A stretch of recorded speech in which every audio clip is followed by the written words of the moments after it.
Cameroun-Nigeria, les armes de la diplomatie tentent à l'immeuble Étoile. Le Premier ministre a reçu ce mercredi le nouvel émissaire onusien dans l'affaire Bakassi. Les deux hommes ont évoqué le règlement du conflit frontalier. Détail dans ce journal. Et puis en sport, COCAN 2021, le comité d'organisation Circe-Godas, réunion des 5 gouverneurs des sites et commissions techniques présidée ce jour à Yaoundé par le ministre des Sports et de l'Éducation physique. Détail en fin de partie de cette édition. Voilà pour les titres.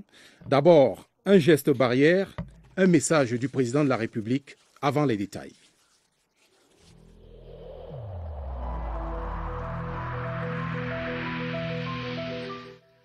Je vous exhorte de nouveau à porter vos masques, à vous laver régulièrement les mains et à faire appel à un médecin ou à tout autre personnel de santé au cas où des symptômes apparaissent. C'est le seul moyen de préserver les vies et de freiner la propagation du virus.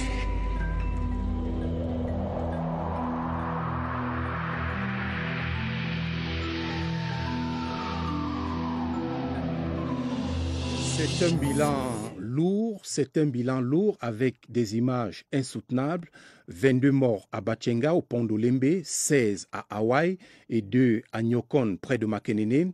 Essentiellement des collisions entre des bus de transport en commun et des gros porteurs. Même des témoins venus au secours des victimes ont craqué devant la violence des images. Pierre Evimbi. Ces drames se sont déroulés entre le 4 à 15h et le 5 à mi-journée. Moins de 24 heures seulement, 3 accidents et le Cameroun qui pleure, 40 de ses dignes filles et fils brutalement arrachés à la vie et encore plus de blessés. Dans les arrondissements de Makenene au lieu dit Nyokon, d'Hawaï au lieu du Mvogesindi et de Batchenga au lieu dit Pont d'Olembe. Une fois de plus, la main de l'homme a poussé la route à tuer. Le cadre, c'est un bus de transport interurbain de l'agence Charter Express qui est entré en collision avec un camion de la société Sino Hydro. 2 morts sur le carreau et 28 blessés. À 0h15 ce jeudi, un semi-remorque transportant 4 billes de bois et circulant à vive allure à un croisement au lieu d'Invogesindi rase sous le côté passager d'un bus de transport de l'agence Avenir KDI, roulant également à vive allure, avec 70 passagers se rendant à Bertois, certainement pour la plupart en congé. Bilan, 16 morts et 8 blessés. Last but not the least, surtout que la liste n'est pas basse ici. Difficile à décrire, le choc de la collision entre ce qui reste de ce bus coaster de la compagnie de voyage interurbain Solidarité Voyage, décimé par ce camion transportant du sable au pont Lembe par Batchenga. Le bilan est lourd. Très lourd. Des enfants qui meurent difficilement dans ces cas n'ont pas eu cette chance qui les suit souvent.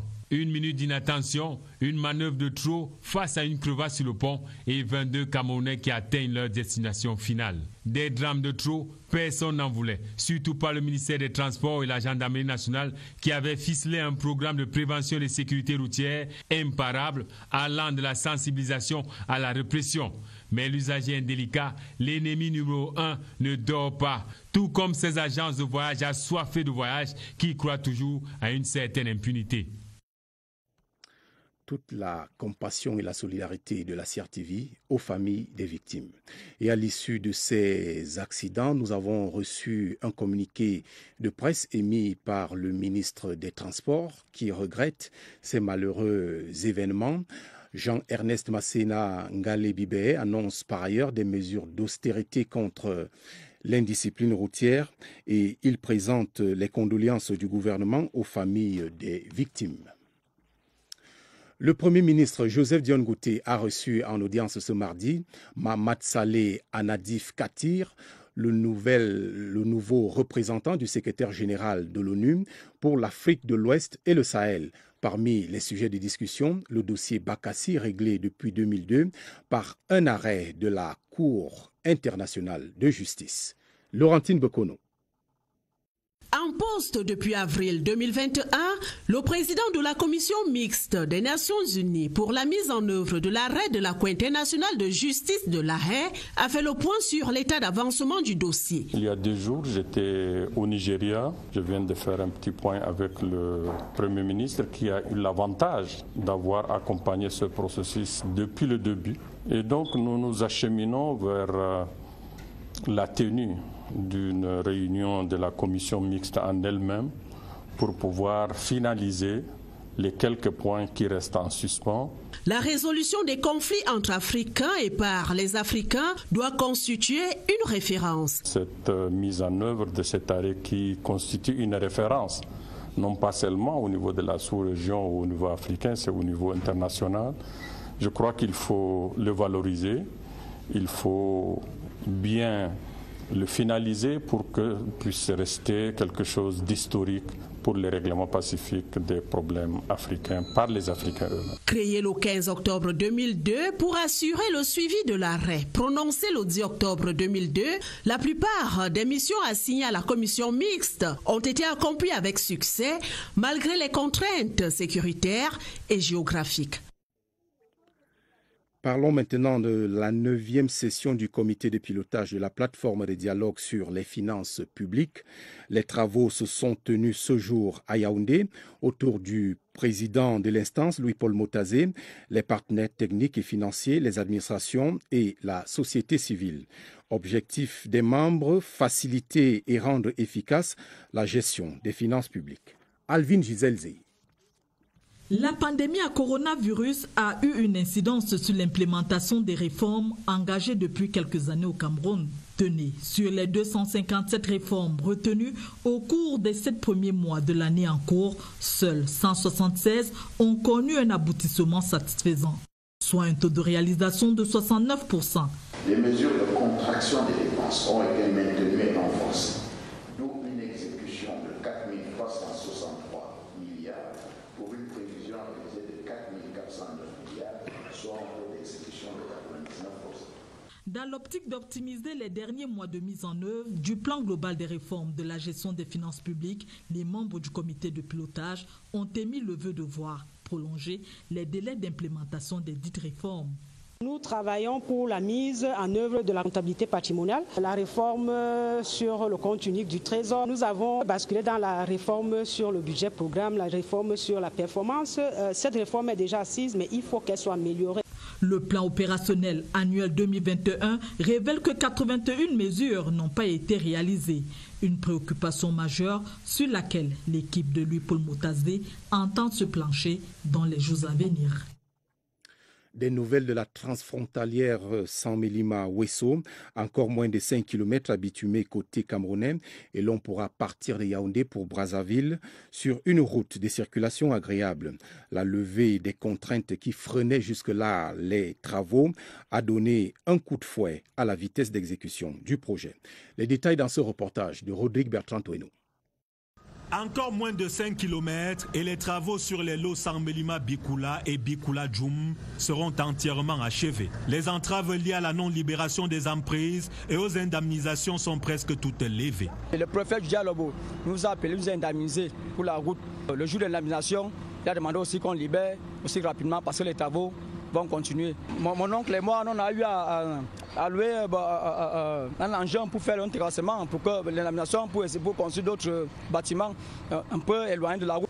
Saint-Mélima Djoum rejoindra ainsi Djoum Mintom Lelentam, entièrement macadamé, avec par endroits déjà des nécessités de cantonnage. La commune de Mintom montre le bon exemple. On s'est dit qu'à chaque vacances, quand les jeunes sont déjà là, on doit entretenir le bien que l'État nous a donné. C'est-à-dire le tronçon Saint-Mélima-Ouesso. Riverains et usagers mordent déjà à belles dents les fruits de l'investissement. Maintenant, même si j'ai 20 plantains, j'ai mes 30 000. On fait les sacs de couscous. Les gens qui sont là-bas à la frontière, même si tu as 10 sacs, on prend. Si les entreprises tiennent leurs promesses, dès novembre prochain, l'on partira de Saint-Mélima au Cameroun à Ouesso au Congo sur du macadam en faisant attention à l'ivresse de la vitesse. Le ministre de la Décentralisation et du Développement local a donné un point de presse ce jeudi à Yaoundé. Sortie préalable à la 10e journée africaine de la décentralisation prévue dans 5 jours et placée sous le thème « La contribution des arts, de la culture et du patrimoine au développement durable des villes et territoires africains ». Augustin Guizana. C'est dans cet imposant immeuble situé au quartier Lonka à Yaoundé où s'élabore et s'évalue la politique du gouvernement en matière de décentralisation et développement local. Compétences exclusives transférées à ce département ministériel en 2018. Le plus jeune ministère a 4 principales missions déclinées par le chef de ce département ministériel. Nous avons une administration qui est classique, qui comporte un secrétariat général, des directions au niveau central. Nous avons la particularité que nous avons une instance qui est en charge du contrôle. En 3 ans d'existence, le ministère de la décentralisation et du développement local a implanté ses services centraux et déconcentrés sur le territoire national. Nous avons également des services déconcentrés, des délégations régionales et des délégations départementales dont l'objectif est de faire un accompagnement de proximité des conseils régionaux, des communautés urbaines, des communes d'arrondissement et des communes. Tutelle des collectivités territoriales décentralisées, il met tout en œuvre pour que la décentralisation soit très sentie au sein des populations. Mais comme tout bon nouveau-né, le pas est assurément lent. Vous faites bien de dire que le ministère est un jeune ministère, mais je voudrais considérer qu'il exerce des activités qui sont très anciennes. L'institution s'est adaptée toutefois à la gouvernance numérique. Il suffit de cliquer sur www.mindevel.gov.cm pour s'en rendre compte. Et sur l'opportunité du thème choisi pour la célébration de cette année, je vous propose d'écouter le ministre Georges Elanga Obam. C'est dans cet extrait sélectionné par Augustin Guizana. Au Cameroun, il faut s'en réjouir. Les questions artistiques, culturelles et patrimoniales sont d'ores et déjà des questions de développement local.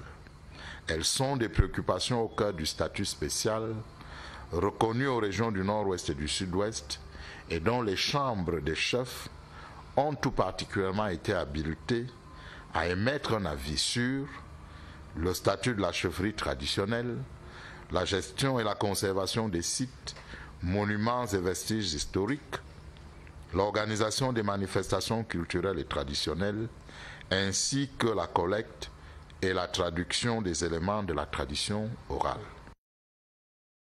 Cette note en provenance du ministère de la Défense, une mise au point précisément. Le ministère de la Défense qui réagit suite au nouveau rapport de Human Rights Watch, qualifié d'outrageusement provocateur.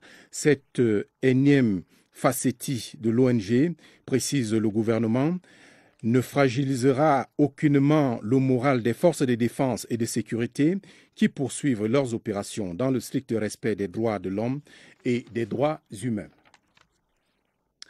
L'hôpital de district de Yoko dans le Mbam-Ekim, région du centre, réhabilité et équipé par le CERAC, vient d'être rétrocédé à l'État. C'était hier au cours d'une cérémonie présidée par Félicité Betty Assomon, représentante personnelle de Mme Chantal Biya, présidente fondatrice du Cercle des Amis du Cameroun. Des dons de la Première Dame ont également été remis aux femmes rurales et aux enfants vulnérables de l'arrondissement. Le reportage de Mathieu Kemgo. Au cœur de la forêt du Mbam-Ekim, l'hôpital de district de Yoko affiche fière allure grâce aux travaux de rénovation entrepris par le Cercle des Amis du Cameroun. En coupant le ruban symbolique, Mme Félicité Betty Assomon, représentante personnelle de Mme Chantal Biya, présidente fondatrice du CERAC, rétrocédait ainsi aux responsables de l'hôpital les équipements qui permettent à cette formation hospitalière d'assurer les prestations dignes de son rang. Le CERAC a pensé à nous en ce jour, en bravant cette route pour venir nous accompagner aujourd'hui, en nous rétrocédant ce bâtiment qui a été entièrement équipé et rénové par le soin. Donc nous ne pouvons que dire à Mme Chantal Biya, la première dame du Cameroun, un grand merci. Dans sa prise de parole, Mme Félicité Betty Assomon a dit la détermination de la première dame et de son époux, le président Paul Biya, à œuvrer pour le bien-être des Camerounais. Cette formation sanitaire, bientôt septuagénaire, roulait déjà sous le poids des amis. Nous l'avons rénovée et équipée. Nous avons bon espoir que l'offre des soins de santé de qualité sera désormais à la portée de tous les patients. Le geste du CERAC a été salué par les intervenants du jour. Les femmes du Cercle des Amis du Cameroun ont à l'occasion présenté l'étendue et la qualité des travaux effectués. Madame Chantal Biya a aussi pensé aux femmes rurales de Yoko. Ces dernières ont reçu de l'ambassadrice de bonne volonté de l'UNESCO du matériel agricole et des denrées alimentaires. Nous n'avons jamais reçu le CERAC à Yoko. On entendait parler du CERAC, mais c'était dans d'autres arrondissements. Aujourd'hui, c'est notre tour. Nous disons merci à Maman Chantal, qu'elle aille de l'avant avec ses œuvres. Les enfants désœuvrés n'ont pas été oubliés. Ils ont reçu des fournitures scolaires pour mieux affronter la prochaine année scolaire. Ils ont exprimé leur joie à travers des chants et danses du terroir. Et s'agissant des terroirs, retrouvons maintenant le Nord pour le jeudi consacré à la menace du désert, le jeudi des régions naturellement. À vue d'œil, cette région ne serait pas à l'abri et pour preuve, ces vastes étendues arides, les pluies qui se font rares, mais aussi le phénomène d'érosion. Constat sur place à Garoua, Iya Chamalim. Le Nord perd progressivement ses terres. Selon les statistiques, environ 16 000 hectares sont dégradés dans cette région, réputée pourtant zone à écologie fragile. Le phénomène de la désertification est donc une évidence. Il y a le surpâturage, nous avons aussi l'agriculture. Il y a la surpopulation, le déboisement massif. Si le constat est sans équivoque et même préoccupant, les conséquences le sont aussi. Nous avons une disparition très rapide du couvert végétal. Il y a la productivité qui prend un coup, il y a une perte du pâturage, nous avons les produits halieutiques qui disparaissent avec la réduction drastique des cours d'eau.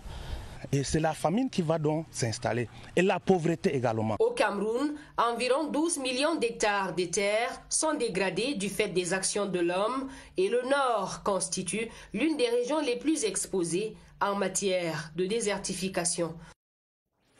Comme on peut le voir, la sécheresse n'est pas une simple vue de l'esprit dans le Nord, principalement causée par le réchauffement climatique. Le phénomène connaît depuis quelques années une nette progression. Heureusement, les pouvoirs publics et les partenaires au développement multiplient des actions pour contenir l'avancée galopante du désert dans cette partie du pays. Luc Periwanji. Réformé en 2019 par décret présidentiel, le comité interrégional de lutte contre la sécheresse dans le Nord fut créé en 1975. La mission principale du comité interrégional de lutte contre la sécheresse dans le Nord est de lutter contre les effets de la sécheresse et la désertification.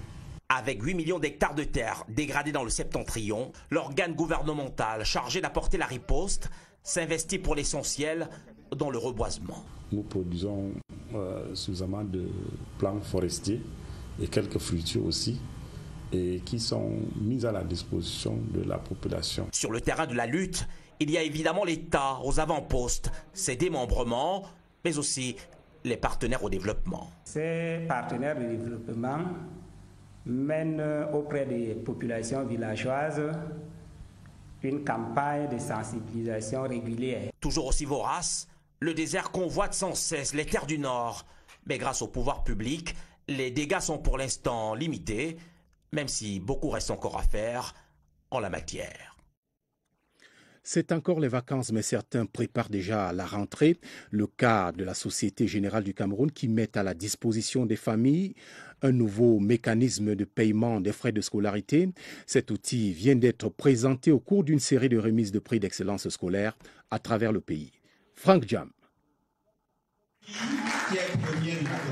Récompenser et accompagner les meilleurs élèves, c'est aussi l'un des objectifs poursuivis par IOP. Au terme de cette campagne qui nous a permis de découvrir et de toucher du doigt l'excellence camerounaise en matière d'éducation dans les collèges, on est très heureux d'avoir accompagné les jeunes. De Yaoundé à Douala, ainsi que dans d'autres régions du pays, les collèges privés ont reçu la caravane de bienfaisance qui améliore l'existence des apprenants en les menant vers l'excellence. Nous avons cru bon aujourd'hui de récompenser les premiers de chaque classe, de 6e en terminale, et de donner aussi des lots de consolation pour les 4 premiers de chaque classe. Par des fournitures variées assorties de bourses d'un montant de 25 000 francs CFA, élèves et parents saluent la magnanimité de la start-up de la Société Générale. Merci,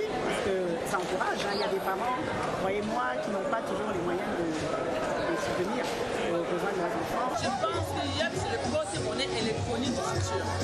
Pour la rentrée scolaire qui pointe à l'horizon, les parents pourront, à travers les 5 000 points YOP agréés, gérer les scolarités sans coup férir. Si votre enfant a un matricule, vous entrez dans notre application, vous entrez le matricule. Une fois le matricule rentré, vous aurez toutes les informations relatives à la scolarité de votre enfant. Et ensuite, vous pouvez payer le montant qui va s'afficher en fonction du solde de votre compte YEP. Une fois que c'est fait, vous avez un ticket qui est émis et vous pouvez le partager avec l'administration de votre école. Pour tant de facilité, l'on peut se réjouir de vivre positif.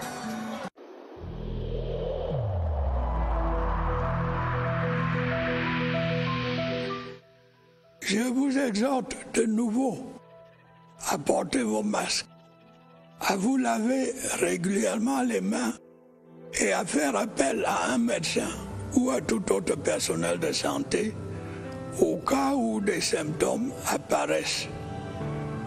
C'est le seul moyen de préserver les vies et de freiner la propagation du virus.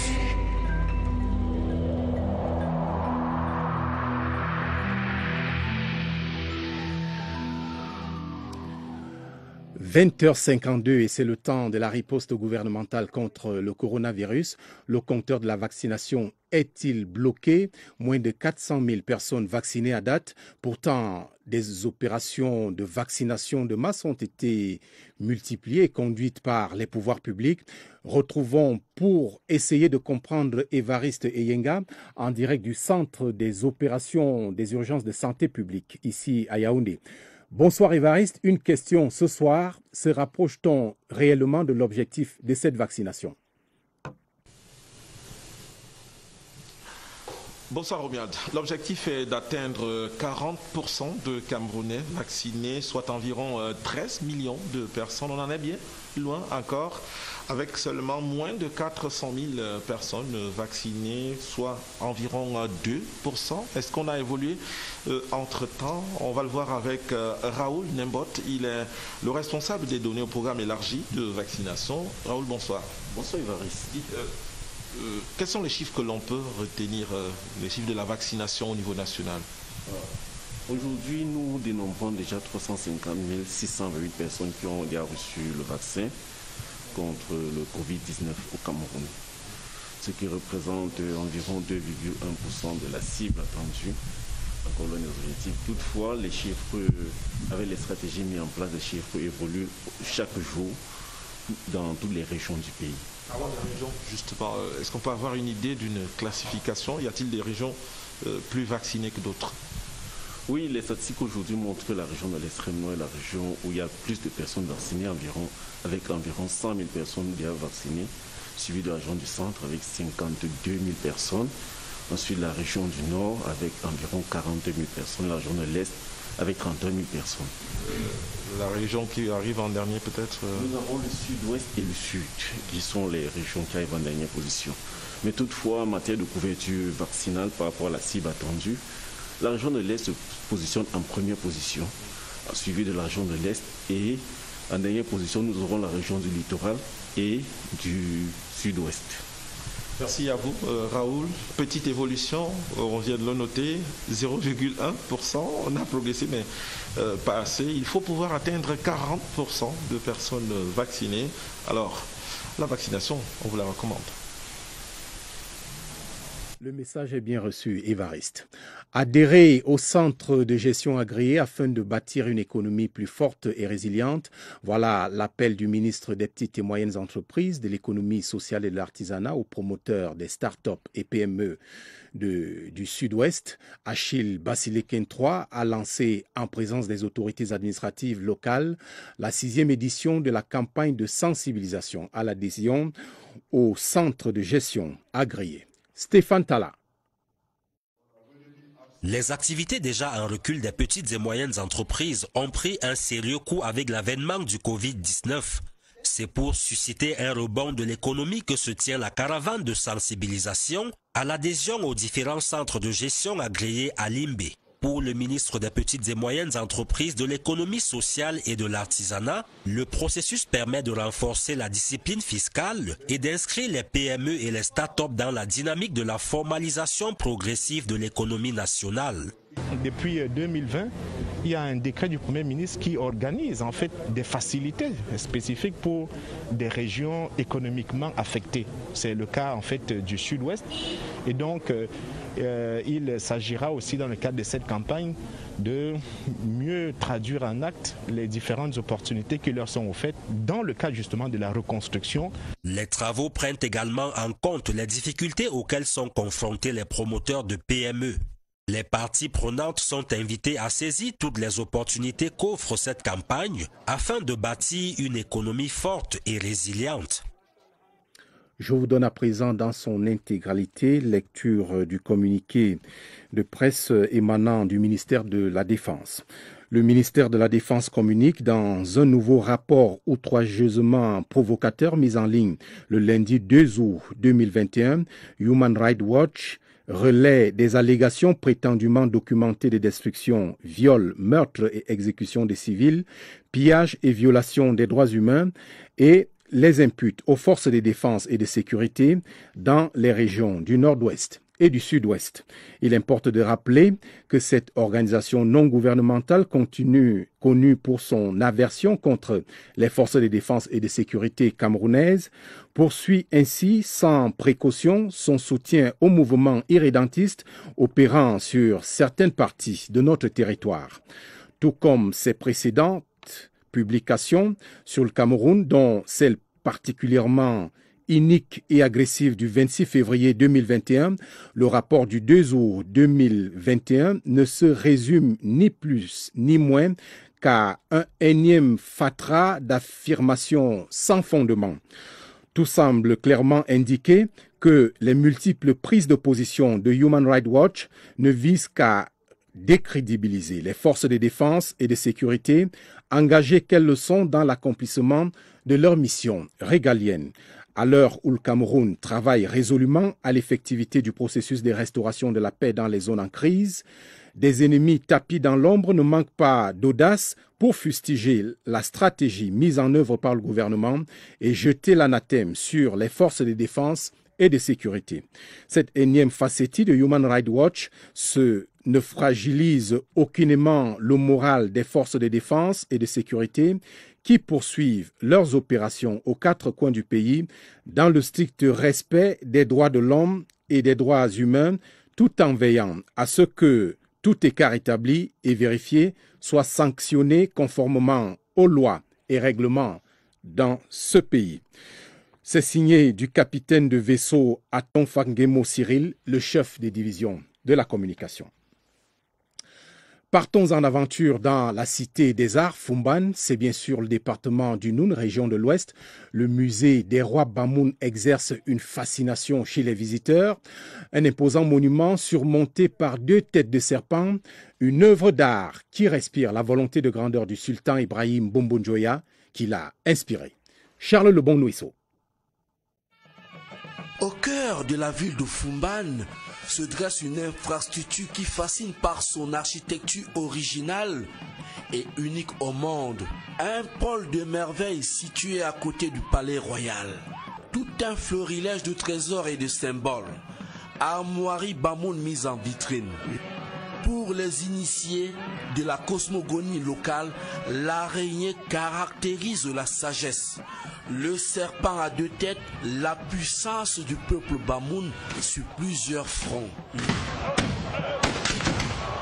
Le musée des rois des Fumban, tel un panthéon de la gloire, est un conservatoire de l'histoire et de transmission des trésors vieux de plus de 600 ans. Construit autour d'une idée originale du vénérable Ibrahim Bombonjoya, 19e sultan roi des Bamoun. Après l'Ongwan, festival d'attractivité planétaire, L'irrésistible palais royal de Fumban, la cité des beaux-arts, ouvre ses bras aux visiteurs avec une constellation des merveilles contenues dans le musée des rois. Au lieu d'exaltation, de la fierté et du rêve camerounais. Et le rêve vaut mieux un détour à Fumban. Les esprits restent encore marqués par le décès hier de Nkoti François. Souza et toute la commune de Bonalea portent le deuil. Les populations saluent la mémoire d'un homme ouvert qui a su rassembler et œuvrer pour le développement de la municipalité. Compilation de réactions dans ce reportage de Léon Bertrand Tanefo. Le soleil qui se couche sur Souza ce mercredi soir semble emporter avec lui les derniers rayons de joie dans le village. Les habitants affluent vers la résidence d'un Nkoti François, désespérément vide. L'onde de choc a traversé la localité après la terrible nouvelle et les larmes qui détrempent les visages traduisent l'immensité des souvenirs et la reconnaissance de l'œuvre de l'illustre disparu. Un baobab est tombé. Ça pénalise l'abri de beaucoup d'oiseaux. Comme il part comme ça, je suis abandonné à moi-même. Je suis son camarade de classe. Il était tout pour moi ici comme j'étais aussi tout pour lui.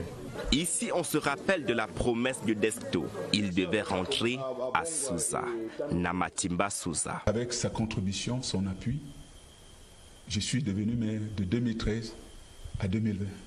C'est un camarade de combat. Je garde donc de lui le souvenir d'un rassembleur. Souza entend rendre un hommage des plus dignes à son fils, son digne ambassadeur Nkoti François. Agathe Ngo Baïga en route vers l'éternité, cet agent de l'État qui a longtemps servi au ministère de la Communication, a été mise en bière ce jour à la morgue de l'hôpital militaire de Yaoundé. Le ministre René Emmanuel Sadi, son homologue Issa Tiroma Bakari, ancien patron de la disparue, mais également le directeur général de la CRTV, Charles Ndongo, ont rendu un ultime hommage à la défunte aux côtés de la famille et des collègues. Sadou Mamoudou. Ministère de la Communication en ce 5 août 2021. L'atmosphère tranche nette avec le sourire de cette dame. Agathe Ngo Baïga ne franchira plus le seuil de cette porte qu'elle avait coutume d'arpenter le décennie. La faucheuse a décidé de séparer en date du 11 juillet 2021 sa famille professionnelle d'une bonté et douceur incarnée. 14 ans, c'est pas 14 jours. Nous n'étions plus des collègues, nous étions des sœurs. Encore qu'elle est partie en me disant lundi, et le lundi n'est jamais arrivé. Le legs de cette dame qui aura servi l'État du Cameroun via les ministères de l'enseignement supérieur, des postes et télécommunications, puis au ministère de la Communication, est fort éloquent pour sa famille biologique. Ça fait 13 ans que le papa est parti. Elle a été en quelque sorte un papa pour nous. Elle a été une maman pour nous. Des figures de la scène politique sont venues au chevet de la famille éplorée. Agathe Ngo Baïga prend son dernier sacrement à la chapelle francophone Saint-Joseph de Vogada avant de repartir poussière ce samedi 7 août à Hong par Boumniebel. Que son âme repose donc en paix. Les 5 gouverneurs de site et l'ensemble des commissions techniques du COCAN ont tenu ce jeudi la 6e session de leur comité. C'était au palais polyvalent de sport de Yaoundé sous la présidence du ministre des Sports. Principal centre d'intérêt, la préparation des visites des délégations étrangères pour acclimatation. Germain Noël Issengue. Dès le 18 août prochain, lendemain du tirage au sort, les représentants des 24 sélections descendront sur les sites qui les concerneront. Il était question ce jour de mettre en éveil les coordonnateurs, les officiers de liaison et autres pour encadrer cette activité. Du tour d'horizon des différents sites, la note est bonne. La machine se huile avec un point d'honneur sur la salubrité. Il y a une commission qui est sur le terrain en train même d'évaluer l'état d'hygiène et salubrité dans toutes les villes de l'Ouest. Un document de cadrage de 190 pages, matrice des actions et des mesures à mettre en œuvre pour la réussite de l'organisation, a été remis au coordonnateur des sites. À Garoua, le ministre des Finances vient d'accorder une dérogation spéciale aux hommes d'affaires. Une mesure exceptionnelle qui va être accordée aux hommes d'affaires. de la région du Nord afin de s'approprier des moyens autres que les benskins dans contrainte loyale. C'est pour ça que le ministre des Finances intervient. Dans ses recommandations, le président du COCAN a prescrit certaines mesures. À la communication, l'intensification de la promotion de l'événement. À la FECAFOOT, le travail des veilles techniques pour une bonne préparation des lions à toutes les commissions, le respect du cahier des charges de la CAF. Premier test du COCAN le 17 août avec le tirage au sort des groupes. Et s'agissant du compte à rebours du tirage au sort de cette CAN 2021, nous sommes à 11 jours de la tenue de l'événement. Dans le rétroviseur, on revoit ces enchaînements des visites des sites d'inspection du site des tirages, le palais des congrès de Yaoundé. FIFA et CAF ont marqué tour à tour leur satisfaction quant à la qualité de la salle. L'évocation d'Évariste Yenga. Chacune à son tour, mais toutes les deux instances sont du même avis. D'abord la CAF, le 5 juillet dernier, qui ne tarissait pas d'éloges quant à l'offre de standards relevés du Palais des Congrès, lieu du tirage au sort. C'est un site très impressionnant. Le secrétaire général lui-même donnera son appréciation car nous lui tiendrons un rapport de ce que nous avons vu ici aujourd'hui. Ensuite, une mission de la FIFA emboîte le pas à l'expert de la CAF le 27 juillet dernier. Antonetta a l'appréciation plus rigoureuse, mais l'experte des événements spéciaux tombe sous le coup du charme du Palais des Congrès. Grâce à cette venue magnifique et le directeur de tournoi qui est avec nous ce matin, avec tous ces membres de commission, je suis sûre que ça va être un tirage au sort très, très bel. Pour les équipes, mais aussi pour les invités du COCAN et de la CAF. Faire de la CAN 2021 une référence jamais vécue sur le continent est l'objectif de la Confédération africaine de football. La FIFA prête main forte à l'instance africaine pour y arriver, d'où les visites d'inspection tantôt conjointes, tantôt disjointes. Cette correspondance officielle du président de la République adressée à Madame Amina Gerba, présidente directrice générale d'Afrique Expansion, sous couvert du Haut Commissariat du Cameroun au Canada à Ottawa. Madame, écrit le chef de l'État, j'ai appris avec plaisir votre nomination à la fonction de sénatrice indépendante du Parlement du Canada par la très honorable gouverneure générale. Je vous adresse mes chaleureuses félicitations pour cette désignation qui vous honore, fait la fierté du Cameroun et des femmes africaines et auquel j'associe les compliments de mon épouse. J'y vois la reconnaissance de vos qualités professionnelles, humaines et ainsi que la résultante d'un long et riche parcours d'intégration réussi dans la belle province. Vous êtes désormais la distinguée représentante de la division sénatoriale de Rigaud et aussi davantage une valeureuse figure des Camerounais de l'étranger. Veuillez agréer, Madame, avec mes hommages, les assurances de ma parfaite considération, et c'est signé Paul Biya. Ainsi va le Cameroun ce jeudi. Dès demain, rendez-vous avec Atabadine Omar pour le 20h30 du week-end. Je vous retrouve dimanche à 18h30 dans le cadre d'Actualité Hebdo. À la faveur de la Semaine mondiale de l'allaitement maternel, je recevrai alors la professeure Anne-Esther Ndiomlend, qui est pédiatre.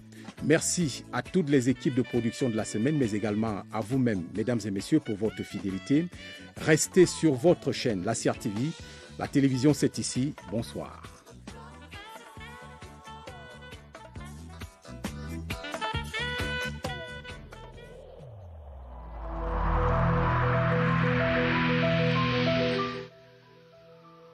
Malgré nos efforts, le Covid-19 a endeuillé de nombreuses familles et provoqué de graves difficultés dans le fonctionnement de notre économie et de notre société.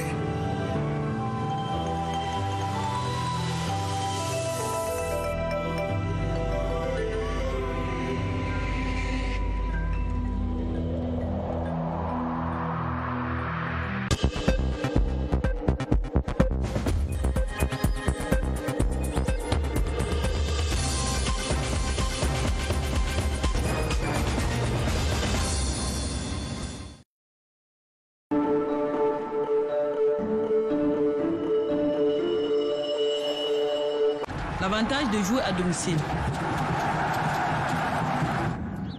il est plus difficile d'atteindre ses objectifs sans ce soutien. Nous pensons qu'il en est de même en dehors d'un